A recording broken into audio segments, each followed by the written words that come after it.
अखिलेश यादव ने लोकसभा में संविधान पर चर्चा के दौरान अतीक अहमद के पुलिस सुरक्षा में मारे जाने का सवाल उठाया तो मस्जिद, मंदिर और जातिगत जनगणना के मुद्दों पर भी बात की। अखिलेश यादव ने कहा कि किसी व्यक्ति को उसके जीवन और दैहिक स्वतंत्रता से वंचित नहीं किया जा सकता है, यह मौलिक अधिकार है। लेकिन उत्तर प्रदेश में तो यही छीना जा रहा है। फर्जी मुठभेड़ों में कत्ल हो रहे हैं और पुलिस की विरक्षा में लोग मारे जा रहे हैं। यूपी में ऐसे हालात पहले कभी नहीं देखे गए हैं। यूपी में हर दिन ऐसा हो रहा है। टीवी पर चलते हुए जान ले ली गई है। हमारा प्रदेश हिरासत में मौतों के मामलों में सबसे आगे जा रहा है। यूपी के पूर्व सीएम ने कहा कि ईडी का ऐसा कानून है कि बिना किसी नोटिस के ही लोग गिरफ्तार हो रहे हैं।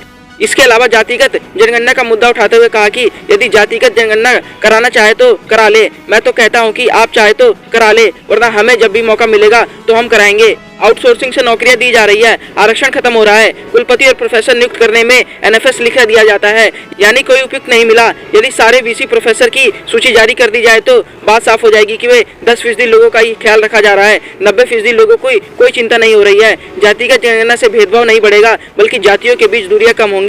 ऐसे लोगों को न्याय और सम्मान मिलेगा जो अब तक इससे वंचित हैं। उन्होंने कहा कि देश में 2014 के बाद से असमानता तेजी से बढ़ी है। 140 करोड़ लोगों में से 82 करोड़ लोग सरकारी राशन से जिंदा है। सरकार कहती है कि हमारी अर्थव्यवस्था तेजी से बढ़ रही है, तो मेरा सवाल है कि कैसे 82 करोड़ लोग सरकारी राशन पर जिंदा है और कैसे कुछ लोगों के पास इतनी बड़ी दौलत है।